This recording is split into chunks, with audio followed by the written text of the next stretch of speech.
Hi everyone, Liz Holterhouse, OBX for Sale Real Estate Group, powered by Keller Williams, coming to you today to continue our listing agent series. How do I choose a rock star listing agent like me? So we're going to get back in it, and today we are going to talk about, we've gone through pricing strategies and the preparation of a CMA and things like that. So what we're going to talk about today is actually the listing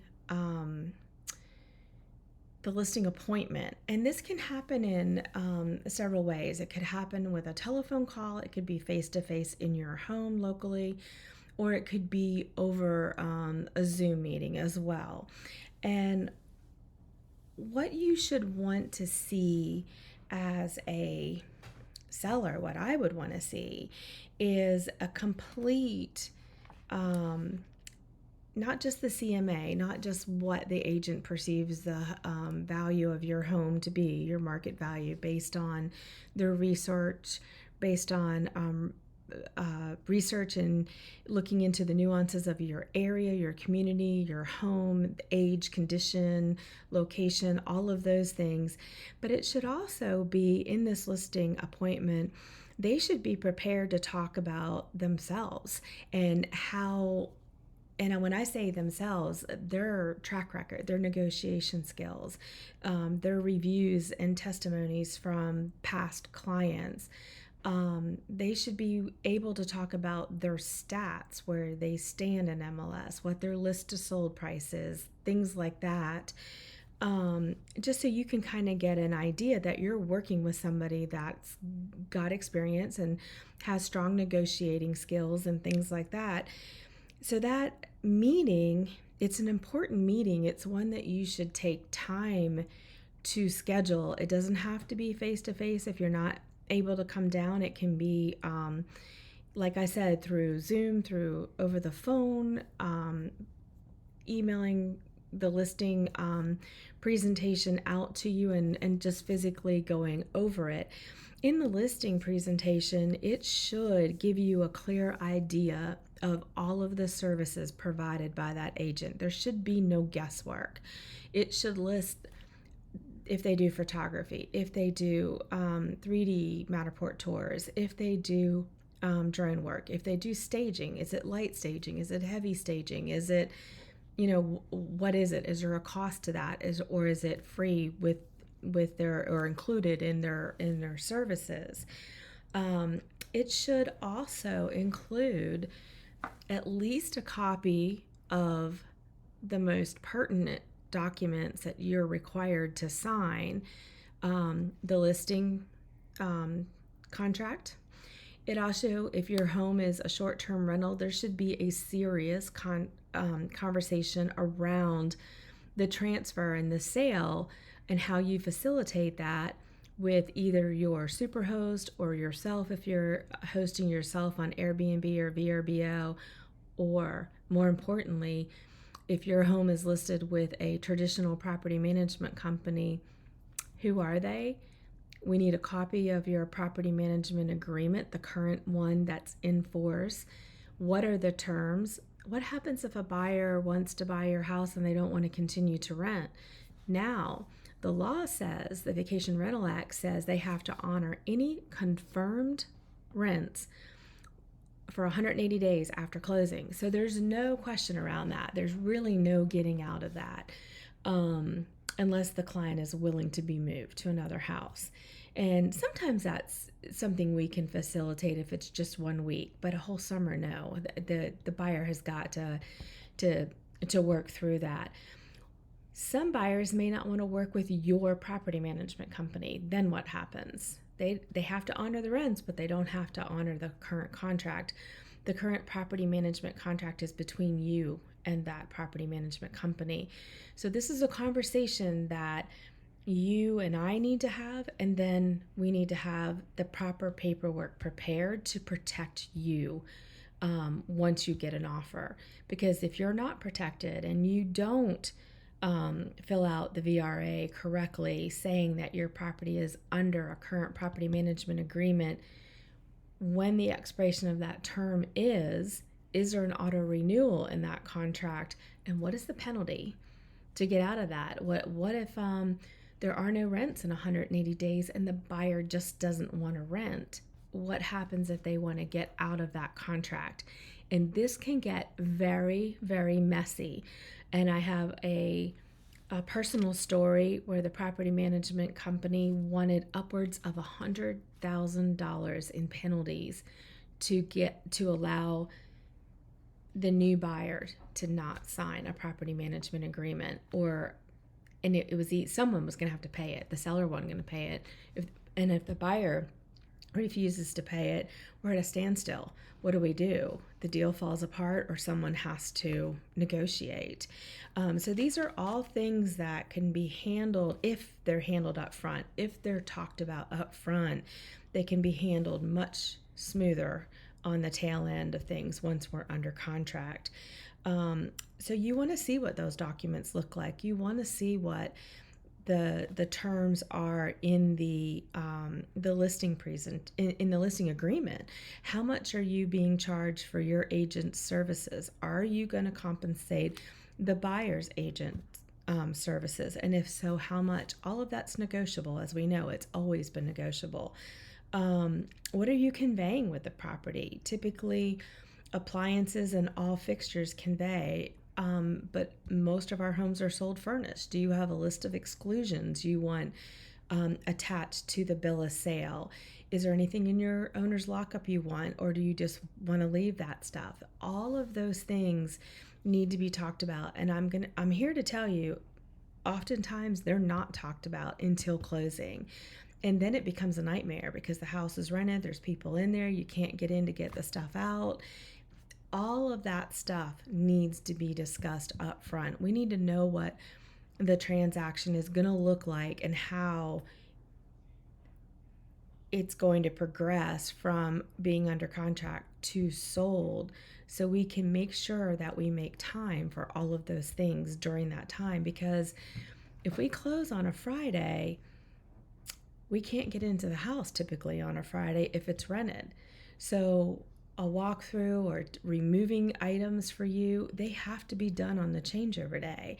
So we would have to schedule that almost a week before closing, if not sooner. So those types of things. So it's not just about getting the listing. It's the listing is a project. And there should be a project plan, and that's what the listing presentation should clearly outline for you. The other thing that you should see is a copy of the North Carolina residential contract.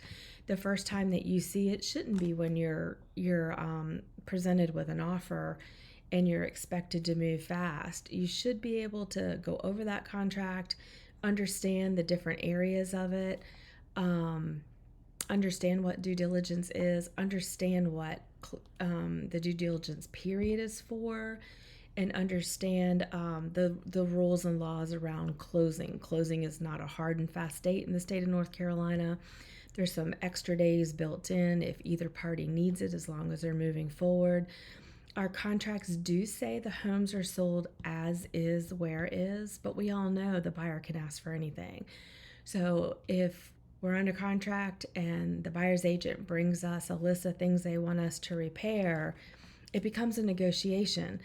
But don't shoot the messenger. I'm just bringing you their negotiation, and I have to do that by law, but you don't have to do anything by law in our contracts. Now, if you want to go to closing, you might have to do something. We all might have to do something, because at the end of the day, a deal doesn't close unless it's a win-win for everybody. And that's a win-win for the listing agent, the buyer agent, the buyer, the seller, everyone.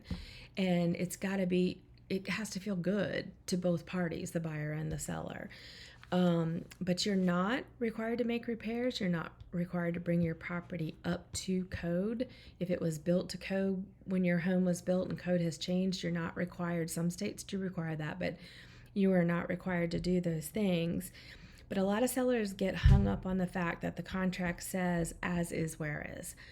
And I am strong on that. I will go through when we get the contract saying you can have any inspections you want, but don't come back to us for repairs. We don't think there's anything wrong with this home other than the normal wear and tear. We're not going to be nickel and dimed. That kind of conversation has to occur. But sometimes stuff shows up that none of us anticipated. And then there needs to be a conversation. Would you buy that house with that defect? Do you expect the seller or the buyer to buy that house with that defect? And again, go back to what you would do. Would you do it? And then what's reasonable, and who should pay for the repair or the defect? The other thing too is to understand you don't have to fix it or repair it, but you do now have to disclose it. So a defect shown during a home inspection or something like that, if that buyer walks away, that defect doesn't walk away with that buyer. It's now still your problem, and now you don't have a buyer.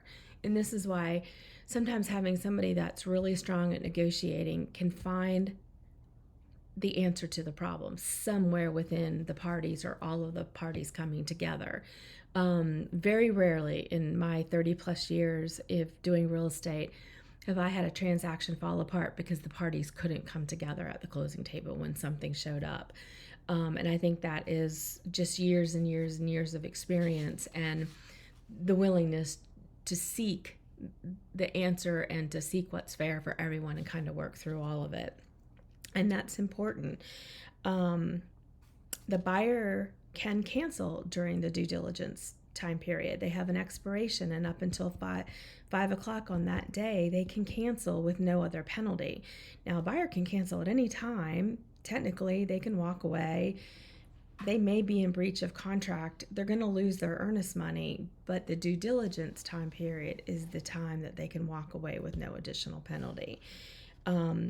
So it's just kind of remember those things. Don't get hung up on those things, but definitely make yourself aware of the different stages of the sales process once we go on the market. And in order to do that, you need to understand the terms in both the listing agreement, the smaller supportive documentation like the VRA, the residential property disclosure statement, the mineral oil gas disclosure statement, the bill of sale, all the things. And not everyone's going to sell their house furnished if it's your primary residence, or even if it's a second home and you're going to buy a second home, you may take that furniture with you, but you need to understand what the impact it's going to have in your market, if any. And you want somebody who can advise you of that. If you're selling a home in an area that pretty much every buyer we see is going to be an investor, it may be easier to sell it furnished. It's easier and faster for them. It opens up your buying pool, and you don't have to worry about trying to facilitate moving it to another state or to wherever you're going. But those are just conversations. Any way you want to do it is okay. There's no right or wrong way. They're just conversations that should be had up front so they can go into the business plan of getting your home sold. So there should be some marketing in there. What is the agent going to do for you to market your property? What kind of advertising are they going to do? Are they just going to throw it in MLS and let it syndicate and that's it? Are they going to run ads? What kind of ads are they going to run? Are they going to do paper ads, or are they doing Google ads, social media ads, which are very effective? What are they doing? What are they doing to actively seek a buyer for your house every single day? As listing agents, we often do not represent the buyer on your property. It can happen. You have to allow us to be a dual agent, but we should still be every single day looking for buyers for our properties. And we do that through so many ways. Circle prospecting around your listing, letting your neighbors know, doing a broker open house and getting brokers' eyes into your home, inviting the neighbors in for a half hour exclusive sneak peek, that type of thing, calling the neighbors and letting them know that the house is going up for sale, and do you know anybody that wants to be your neighbor, essentially. I just put a listing on the market in Camden County, and I had sold the house across the street. That's who referred the listing to me. And I had sold the house next door. The buyer is the next door neighbor's mom and dad. So oftentimes it's somebody right there within the neighborhood that if a house ever comes up in your neighborhood for sale, we want to know about it. And so if the listing agent is picking up the phone and calling, the neighbors on the right, the left, the back, behind you, in front of you, that kind of thing, we might come up with a name or two that wants to possibly purchase your home. So those are just a few steps. There's lots of things that we can do. I do an active lead gen every single day from 9 o'clock in the morning until 12 o'clock noon, period. That's what I'm doing, is I am lead genning for buyers who are looking for specific listings to buy in specific areas, and I'm lead genning for buyers for my listings every single day, Monday through Friday, sometimes on Saturday.